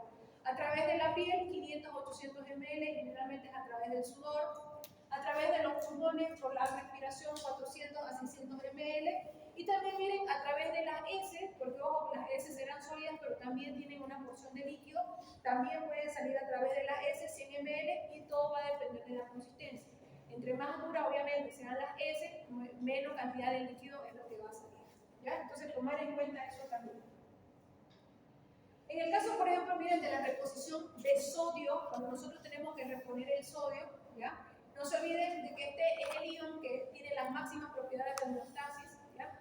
El potasio puede estar desequilibrado, puede estar disminuido, puede estar aumentado, pero el sodio es el que nosotros tenemos que basarnos en general, el ion que más nos va a ayudar a una mejor homeostasis de todo el proceso hidroelectrolítico va a ser el sodio. Entonces, por eso es que si ustedes se fijan en lo que estuvimos hablando, ¿no es cierto?, de la respuesta hormonal, todo se basa más que todo a mantener el sodio principalmente equilibrado. Es el principal protagonista de la molaridad, se retiene en el postoperatorio por la acción de la aldosterona, y acá, importante, ¿ya? ¿Cómo hago yo la necesidad basal en el paciente que necesita potasio? Si quiero sacar el 1.000 equivalentes por día, ¿ya? Más o menos voy a requerir de 50 a 100.000 equivalentes por día. Si lo quiero hacer personalizado, utilizo la fórmula de abajo, de 1 a 2.000 equivalentes por kilogramo por día. Saquen, tengo un paciente de 70 kilos y le voy a dar por su requerimiento 2.000 equivalentes de potasio. ¿Cuánto sería? 140. 140.000 equivalentes día. Ese va a ser su requerimiento basal de ese paciente. ¿Ya? Ahora, el cloro, por ejemplo, ¿ya? O los cloruros, en realidad, no se dan por separado, porque no se olviden que nosotros administramos el sodio, lo administramos con la forma de cloruro de sodio. Entonces no hay mucha necesidad, pero aquí por ejemplo sí se lo puse para que ustedes tengan en cuenta que la necesidad basal es de 90 a 120. Entonces tendría que coincidir con la fórmula cuando yo saco, por ejemplo, allá mismo mi sodio. Por el contrario, el potasio, sabemos que es el ion más importante intracelular, ¿no es cierto? Este se elimina en grandes cantidades en el postoperatorio, por eso les decía, o sea, no importa que el potasio en las primeras horas o en el postoperatorio inmediato esté bajo, pero mi sodio se tiene que tratar de mantener normal, o sea, mi sodio es el principal. Aquí, por ejemplo, mi necesidad basal de potasio va a ser de 40 a 80 miliequivalentes día, pero mi necesidad basal va a ser de 1 a 3 miliequivalentes por kilogramo por día. Saquemos, si tengo un paciente de 70 kilos de nuevo y le voy a dar 3 miliequivalentes de potasio, 210. Entonces, eso es lo que le tengo que dar por día a mi paciente. Y ya hemos visto, ¿no es cierto?, las presentaciones de cómo viene el potasio. Ahora miren aquí, por ejemplo, la reposición electrolítica o hidroelectrolítica, ya la prescripción. Acá yo tengo que tomar muy en cuenta qué tipo de solución voy a usar, que es lo que les mostraba hace rato en la diapositiva. Entonces, yo tengo que saber si voy a usar solución fisiológica, por qué estoy usando solución fisiológica. No es porque todo el mundo da solución fisiológica, yo voy a dar solución fisiológica. No es así. Tengo que saber, porque muchas veces la solución fisiológica, por más que sea la solución más frecuente que se use, no es la ideal, porque sabemos que nos otorga agua, nos otorga sodio y nos otorga potasio. Pero ¿qué tal si su paciente ya tiene un potasio aumentado? Lo que voy a hacer es aumentarle aún más el potasio. Entonces tengo que buscar otra solución que me otorgue más agua, porque no nos olvidemos que en esos casos lo que tengo que hacer es hidratar al paciente. Entonces ya voy a ver si utilizo una solución Ringer normal o una solución Ringer o Ringer lactato. Entonces fíjense, dentro de la prescripción diaria vamos a tener soluciones salinas, solución dextrosa, sangre o derivado y los expansores plasmáticos. Las soluciones salinas y la dextrosa principalmente nos ayudan a corregir las alteraciones electrolíticas, calóricas y ácidos básicas. Electrolítica y ácidos básicas más las soluciones salinas y calóricas más la solución dextrosa. Ya, ojo, el hecho de darle solución glucosada, que es la solución dextrosa al paciente, no significa que lo estamos nutriendo, significa que le estamos aportando calorías. Y las calorías son energía. Acuérdense que lo que estuvimos hablando, ¿no es cierto?, en evaluación nutricional. Porque yo tengo que darle cierta cantidad de calorías al paciente para que todo su sistema siga funcionando de forma adecuada. Entonces, la dextrosa no significa nutrición, significa solamente energía, significa caloría. Que eso lo doy principalmente cuando el paciente no está comiendo nada. Y en caso de sangre y derivado y expansores plasmáticos, estos son usados en casos especiales o, ya lo habíamos visto también en transfusión sanguínea, ¿no es cierto? Tanto la sangre total como su derivado tienen indicaciones específicas que obviamente yo las puedo utilizar. Ahora no es que la sangre esté restringida a una sola cosa. Si yo necesito darle al paciente sangre, le tengo que dar sangre, porque no nos olvidemos que dentro de la sangre le estoy otorgando nutrientes al paciente y le estoy dando oxígeno, porque los glóbulos rojos tienen oxígeno y llevan la oxigenación. En el caso de los expansores plasmáticos, por ejemplo, creo que también se los mencioné en su momento, son como soluciones, por ejemplo, que ayudan a aumentar la volemia del paciente, pero ¿cuál es el problema? Que estos son más caros, ¿ya? Si, por ejemplo, una solución fisiológica puede salir 15 bolivianos, o un expansor plasmático de la misma cantidad va a salir alrededor de 200 bolivianos. Entonces, muchas veces es más difícil llegar a conseguirlo, pero temporalmente pueden ayudar en caso de que yo no tenga, por ejemplo, sangre y mi paciente necesite sangre. Ahora, aquí, por ejemplo, este sería así como un ejemplo de cómo yo puedo hacer la reposición de líquidos y electrolitos de mi paciente, principalmente de líquidos. Miren acá, paciente que sale en su postoperatorio, el primer día, ¿qué es lo que tengo que hacer? Un paciente, digamos, de una peritonitis apendicular, que he hecho una laparotomía expiratoria, el paciente ya superó, salió de cirugía y obviamente lo hemos operado de apéndice, tenía bastante pus en cavidad y el paciente no va a comer nada durante las primeras 24 horas de su poquifónico inmediato. El primer día, entonces, ¿cómo le voy a darle hidratación al paciente? Le puedo dar de 50 a 60 ml por kilogramo en las primeras 24 horas para hacer una buena hidratación. Ahí, por ejemplo, ya estoy tomando en cuenta la necesidad basal y la reposición de probables pérdidas que haya tenido y que yo tengo que corregir, tomando en cuenta los líquidos y los electrolitos y obviamente todo el proceso que les estuve mencionando en la primera diapositiva. si ha tenido fiebre, vómitos, diarrea. A 50-60 ml kilogramos por 24 horas, estamos hablando más o menos que son entre 2.500 a 3.500 ml que está recibiendo el paciente. Para poder completar, como les digo, lo que están las pérdidas que ha tenido, va a la necesidad basal. Ahora, dependiendo si el paciente tiene todavía fiebre o sigue presentando fiebre en el postoperatorio, yo puedo agregar todavía 10% más de lo que estoy dándole al paciente, dependiendo de por cada grado de temperatura, a partir de los 37 grados. Entonces, si yo sé que mi paciente sigue haciendo fiebre, puedo aumentar todavía más los líquidos. ¿Por qué? Porque sé que el paciente todavía los va a seguir perdiendo a través de la temperatura, a través de la respiración, de la perspiración, de la sudoración. Entonces, le puedo dar líquido a mi paciente. Ahora, aquí, por ejemplo, ese 50-60 ml kilogramos por día que le estoy dando a mi paciente, a ver, sáquenlo, 60 ml por 70 kilos, un paciente de 70 kilos, ¿cuánto sería? 4.200. 4.200 ml. Entonces, esos 4.200 ml, yo se los puedo dar 50% solución salina y 50% solución dextrosa. Ojo, por ejemplo, no es que vengan los sueros vienen de 1.000 ml.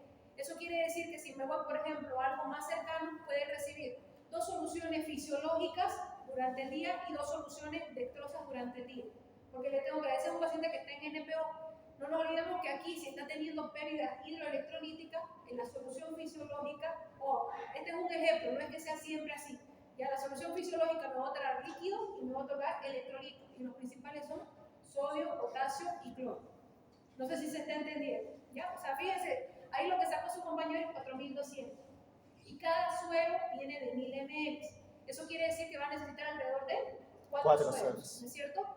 De esos 4 sueros, estamos diciendo que 50% le puedo dar soluciones salinas, y una solución salina es la solución fisiológica porque tiene sodio, y el otro 50% le voy a dar solución dextrosa, porque le tengo que otorgar calorías a mi paciente.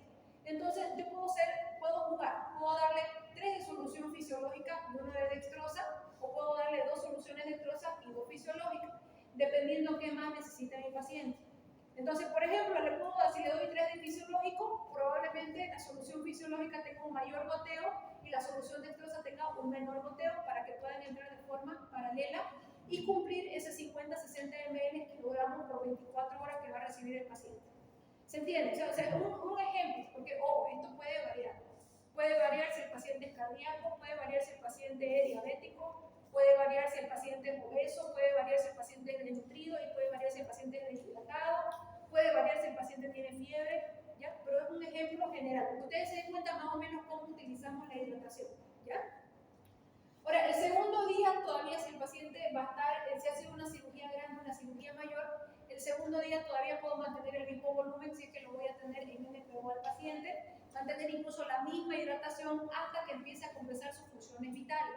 Los signos vitales empiecen a establecerse mejor, empiecen a corregirse, el paciente empieza a orinar mejor, empieza a eliminar gases, no presente náuseas, no presente vómito y no presente fiebre. El tercer día ya puedo reducir esa hidratación, ya puedo empezar a darle menos hidratación. ¿Por qué? Porque ya estoy considerando iniciarle dieta. Una vez que ustedes ya inician dieta a su paciente en el postoperatorio, por obvias razones ya tienen que disminuir la cantidad de líquidos que le dan por vía endovenosa.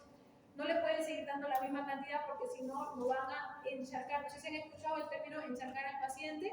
El hecho de encharcar al paciente significa que el paciente va a empezar a hacer edemas y a presentar la acumulación de líquidos tanto en cavidad pleural como en cavidad pericárdica e incluso en cavidad abdominal.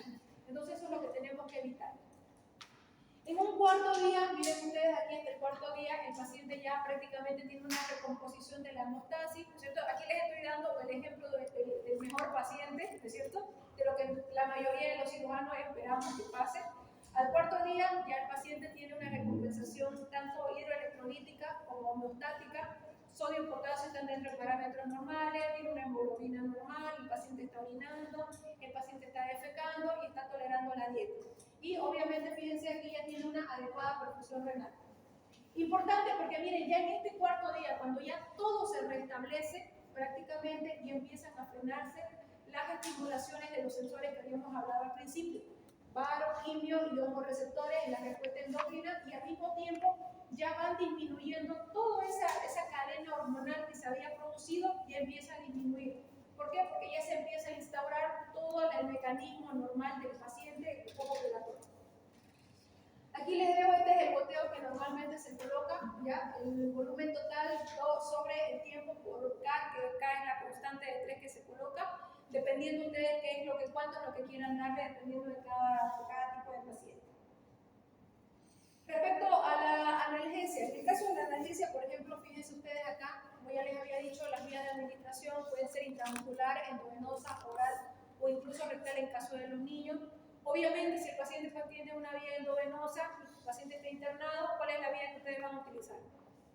Endovenosa, porque el paciente tiene una vía endovenosa, o sea, sería ilógico que teniendo una vía endovenosa le demos vía oral, ¿cierto? O sea, hay que aprovecharlo.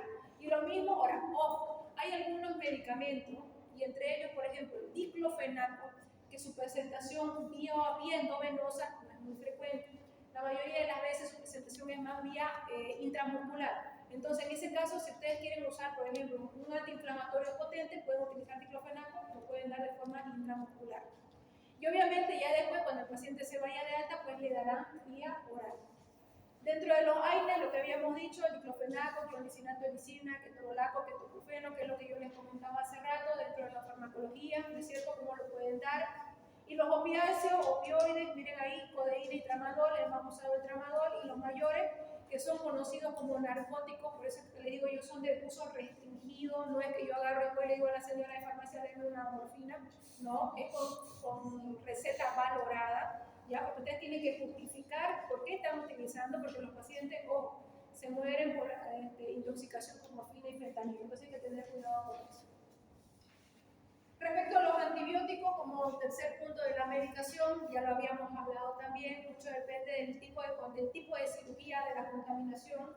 Si estamos hablando de una cirugía limpia, contaminada o sucia, ¿no es cierto? No nos olvidemos. La limpia, mucho depende si necesitamos un antibiótico profiláctico.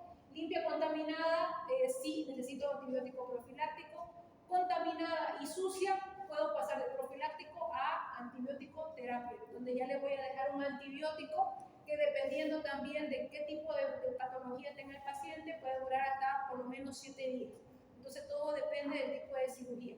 Y no nos olvidemos que también se lo mencioné en la parte de farmacología en cirugía, el antibiótico de preferencia si puedo utilizar el mejor antibiótico, el de mejor espectro, y en caso también utilizar, si se puede, solo uno, o si lo veo necesario, puedo utilizar una combinación de antibióticos para que pueda, obviamente, abarcar la bacteria que yo pueda estar pensando que tiene mi paciente. Las medicaciones de uso habituales, lo que les decía, importante. Si mi paciente va a ser sometido a una cirugía, pues obviamente voy a suspender la medicación por vía oral el día de la cirugía y después de las primeras 7 horas en el postquirúrgico. Ahí, por ejemplo, estamos hablando de la medicación para la diabetes, medicación para la presión arterial o alguna otra medicación, por ejemplo, a los pacientes VIH que toman, ¿no es cierto? Y ya después también tomar en cuenta este punto, aquí, este tipo de medicamentos especiales que el paciente también toma, ¿no es cierto?, de forma continua, los pacientes con arritmias cardíacas, los pacientes con cardiopatía, por ejemplo, que toman anticoagulantes, antiagregantes plaquetarios, que, principalmente esos dos pueden llegar a afectar en el postoperatorio, y si yo se los doy inmediatamente, me puede ayudar a que el paciente tenga algún sangrado. No nos olvidemos de que el paciente postquirúrgico tiene todavía un factor de riesgo de sangrado, y si yo le doy alguna medicación que lo ayuda a sangrar, ese paciente va a sangrar. Entonces, por lo menos, tratar de 10 a 15 días después de la cirugía, no darle todavía su medicación. Y en caso sea muy necesario dársela, que sea obviamente en control con el cardiólogo o con el médico que le haya indicado la medicación. Respecto a la dieta, importante, como les digo, no es que el paciente sale del quirófano y le damos directamente comida, ¿no? Tenemos que valorar la necesidad de dieta. En este caso, dependiendo del tipo de cirugía, podemos restringir la dieta las primeras 24 horas, dependiendo, como le digo, la cirugía, porque si por ejemplo es una cirugía de hernia, en teoría la cirugía de hernia no toca el tubo digestivo, porque estamos hablando de pared abdominal. Entonces yo le puedo dar dieta las primeras 6 horas a mi paciente una vez que el paciente se recupere de la anestesia. Otro punto importante, por ejemplo, es el reinicio del peristalsis. Cuando ya mi paciente empieza a tener eliminación de gases, cuando ya empieza a tener movimientos intestinales, y mi paciente dice, doctora, ya fui al baño, o doctora, ya eliminé gases, o por lo menos también, doctora, ya eliminé gases arriba, a veces dice, entonces eso significa que ya hay peristaltismo. Y esa puede ser una señal para nosotros para empezar a darle también dieta al paciente. En el caso de cirugía, bueno, extraperitoneal, lo que les decía, se puede dar dieta a las 6, 12 o 18 horas dependiendo de cada paciente. Importante la eliminación de gases, nunca se olviden de eso porque eso es muy importante. O sea, es como que el signo más seguro de que el paciente sí ya puede tener una mejor evolución en el postoperatorio y ya puede empezar a darle dieta. Es importante acá ajustar la dieta de acuerdo a la patología de base. Ojo, las dietas vienen así. Generalmente primero empiezas por dieta líquida 1, que son más que todo agüitas. Dieta líquida 2, que es un poco más ya de sopita. Dieta blanda, que es ya la dieta más sólida. Y la dieta corriente, que es la dieta normal. Ahora, ahí, por ejemplo, también dependiendo de si hay alguna patología de base, como diabetes, ustedes pueden solicitar dieta líquida 2 para diabéticos, por ejemplo. O si el paciente es hipertenso, pueden solicitar dieta líquida 2 hiposódica. Si el paciente, por ejemplo, es obeso, dieta líquida 2 hipograsa. O dieta blanda hipograsa. Dieta blanda para diabéticos. Dieta blanda para paciente renal, que también tiene su propio tipo de dieta en los pacientes renales. Entonces, tomar en cuenta eso también es importante cuando ustedes indiquen dieta. En relación a la posición que toma el paciente, obviamente las primeras horas poquirúrgicas, la posición del paciente normal va a ser la del cúbito dorsal, el paciente echado, ¿no es cierto? Tanto ya sea por alguna anestesia general o por una anestesia raquídea o peridural. De hecho, las anestesias raquídeas y peridurales hacen de que el paciente se mantenga en esa posición más tiempo todavía, más que la anestesia general. Incluso los mismos anestesiólogos aconsejan de que si fue anestesia regional, peridural o raquídea, que se mantenga más tiempo echado para poder disminuir la probabilidad de un hematoma o una complicación de la anestesia. Después sigue la posición Fowler, que es el paciente ya sentado o semi-Fowler, que justamente, por ejemplo, nosotros muchas veces lo que hacemos es indicar que en el postquirúrgico inmediato e inmediato o inmediato, el paciente se mantenga en semi-Fowler. ¿Por qué? Porque favorece la ventilación. Y al favorecer la ventilación disminuye la posibilidad de derrame pleural. Entonces, muchas veces preferimos eso, o sea, ahí lo ponemos, posición semi-Fowler. Entonces, llega el paciente a su sala y en vez de mantenerse así echado totalmente, se lo levanta más o menos 30 grados en la cabecera para que el paciente tenga una mejor ventilación. ¿Ya? Y bueno, también se puede utilizar los decúbitos laterales de forma alternada y de preferencia decirle al paciente que camine. Si es que ya está en condiciones de caminar, que se levante. Eso es lo mejor que se puede hacer. La profilaxis de la telectasia, no saben si han escuchado bien la telectasia. Colapso. Hay un colapso pulmonar, ¿no es cierto? Sin necesidad de que haya algo que esté produciendo ese colapso dentro de la cavidad pleural. Y miren, así prácticamente se ve, allí hay un colapso pulmonar y la pleura, ¿no es cierto? Y eso se puede producir, y creo que se lo mencioné en anestesia, principalmente como una complicación de la anestesia. Entonces, importante tomar en cuenta factores de riesgo, la anestesia, en este caso principalmente la anestesia general, la posición de la mesa operatoria, por eso es importante, y creo que se lo mencioné también cuando hablábamos de posiciones del paciente, siempre tomar en cuenta de que yo tengo que proteger la parte pulmonar en el momento que coloco a mi paciente en las diferentes posiciones para la cirugía. La ventilación y la vía aérea son las dos cosas fundamentales en el momento, porque yo puedo seguir operando, pero si mi paciente no tiene una buena ventilación y una buena vía aérea, entonces ese paciente va a tener un paro respiratorio y no importa la cirugía, lo que me va a importar es la vía aérea, y el paciente se va a morir por eso, no se va a morir por la cirugía. Entonces tengo que tomar en cuenta eso principalmente. El tipo de técnica quirúrgica, y obviamente tomar en cuenta esos pacientes que tienen factores de riesgo, pacientes que sea fumador y que yo sepa que es fumador, pacientes que tengan bronquitis, pacientes que tengan asma, que tengan hipo, pacientes obesos o pacientes que tienen tendencia a presentar secreciones traqueobronquiales. Y miren, así se ve, por ejemplo, en una radiografía prácticamente velado toda la parte de todo el pulmón. Y en este caso, obviamente, dentro de las medidas profilácticas que podemos hacer para evitar esto, ¿no es cierto?, o para disminuir esto, están los ejercicios respiratorios, principalmente las primeras 72 horas en el postoperatorio, estimular la tos, principalmente en pacientes con riesgo, esos pacientes obesos, pacientes neumópatas, los cambios frecuentes de decúbito, lateral izquierdo, lateral derecho, y de preferencia que el paciente se mantenga en posición semi-Fowler, dar una buena hidratación al paciente, ya eso también ayuda mucho para prevenir la atelectasia.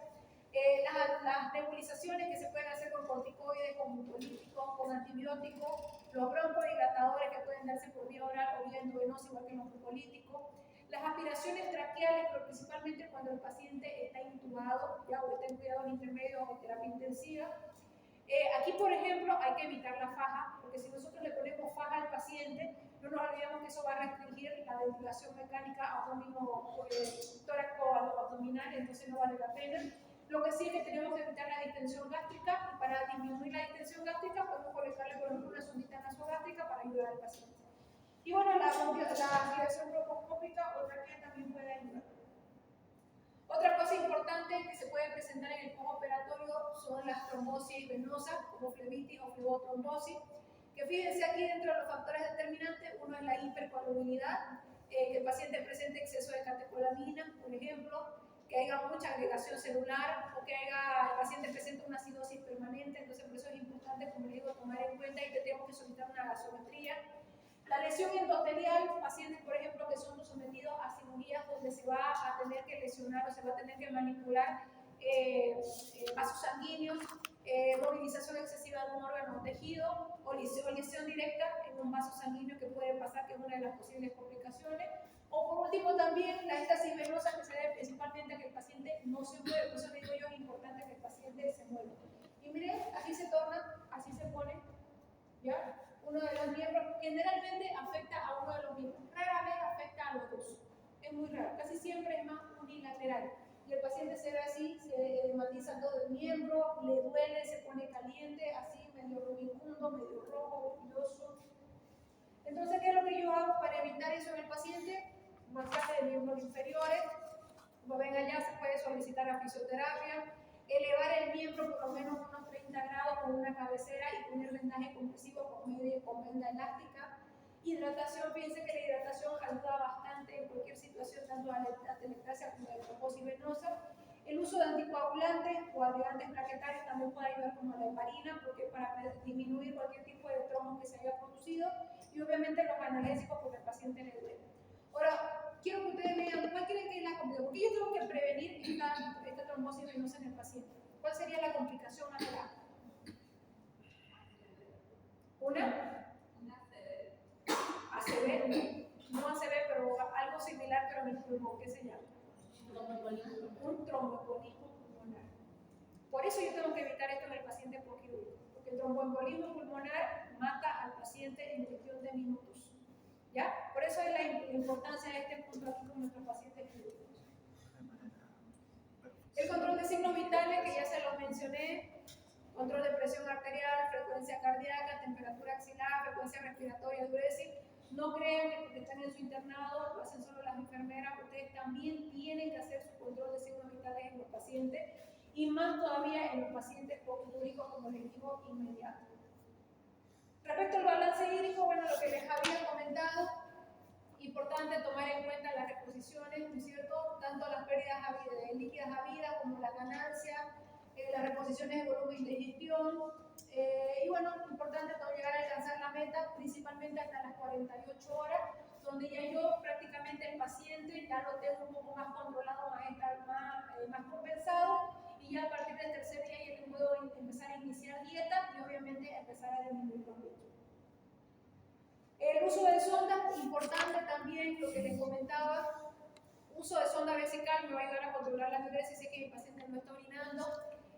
Ahora, ojo, la sonda vesical no es que se la vamos a dejar para toda la vida del paciente, lo ideal es que sea solo las primeras 24 hasta 48 horas, y de ahí ya obviamente se lo tenemos que retirar para permitir que el paciente pueda visionar por sí solo. La sonda nasogástrica, ya hemos dicho, en cierto, no va a servir tanto para alimentación como para también poder disminuir la distensión gástrica en el paciente.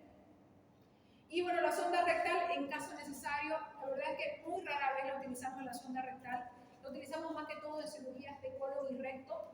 Y bueno, en realidad, máximo, si cuando la utilizamos la dejamos durante 48 horas, no más, porque hay mucha probabilidad de perforación del colon, así que no nos gusta dejarla por mucho tiempo. Respecto a los drenajes, creo que también cuando hablamos de drenaje les comenté, ¿no es cierto? Importante tomar en cuenta, estos pueden ser cavitarios, subcutáneos, subponegóticos o musculares, ahí les muestro la imagen, y allá también, estos vienen a ser los drenajes que nosotros Jackson Pratt.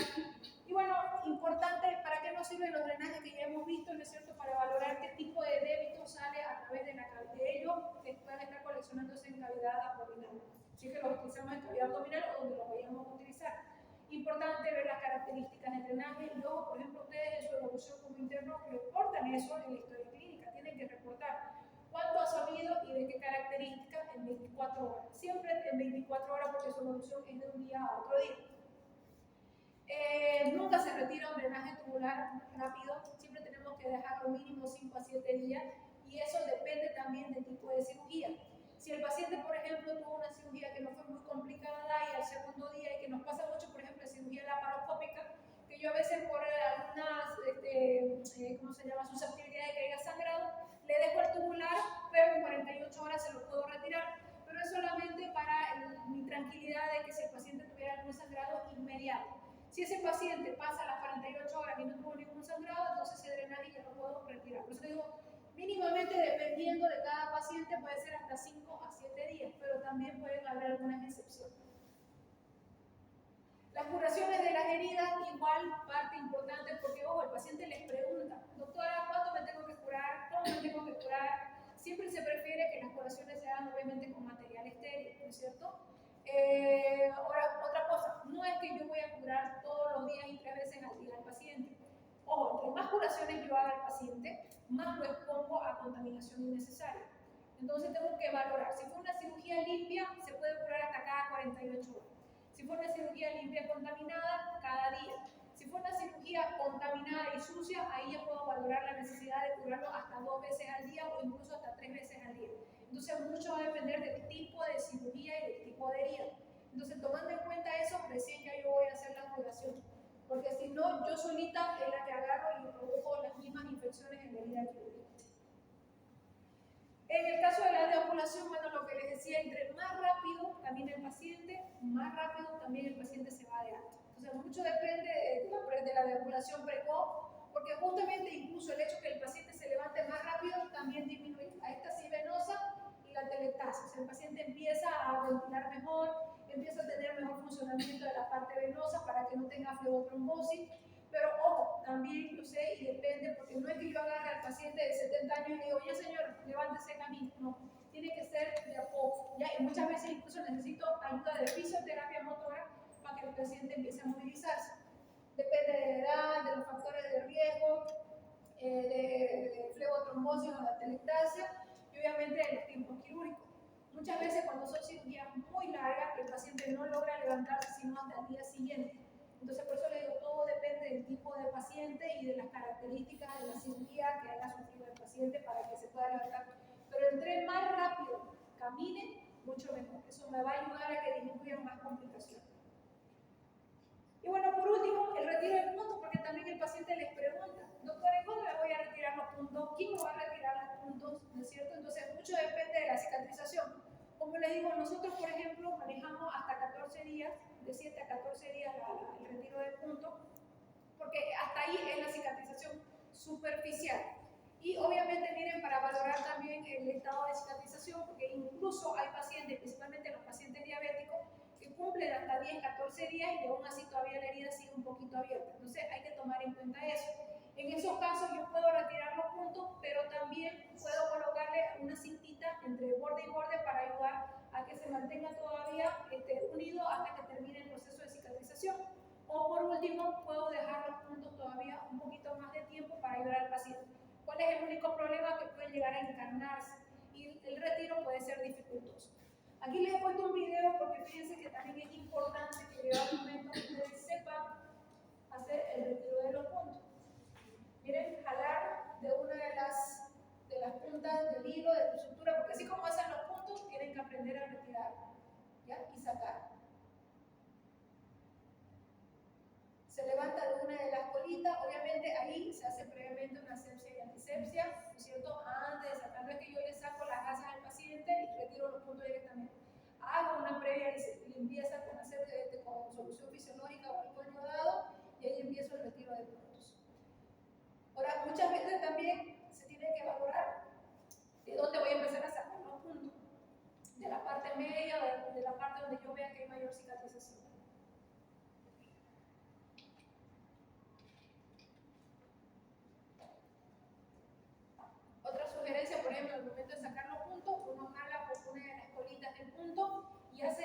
cocimiento para que el punto se suelte. Una vez que el punto se suelta, ya ustedes buscan la parte más larguita donde debajo del nudo y ahí pueden cortar y miren hacer el retiro de los puntos. Otra cosa, no se preocupen que hagan, por ejemplo, esas costritas. Las costritas se tienen que quedar ahí, se tienen que caer solas. Ustedes no las sacan las costritas. Si ustedes sacan las costritas, no se olviden que debajo de la costra todavía el tejido está en proceso de cicatrización. Entonces siempre traten de sacar los puntos sin retirar la costrita. A veces es difícil porque el punto se une a la costra y uno quiere sacar el punto y sale la costra, pero siempre hay forma de buscar, movilizar un poquito más el punto y todo, para evitar, miren, de que la costra se salga. La costra, y hay que decirle siempre al paciente que deje que la costra caiga por sí sola. ¿Ya? Porque una vez que cae la costra es cuando ya el tejido está totalmente cicatrizado.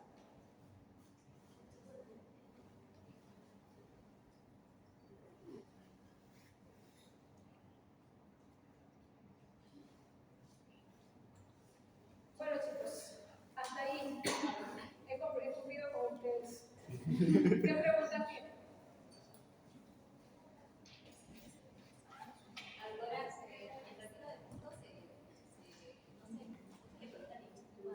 Nada. No, no es necesario.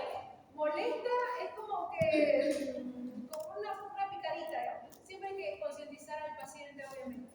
Pero generalmente no se necesita anestesia. Más me va a doler el hecho de que usted le infiltre la anestesia que le esté retirando la anestesia.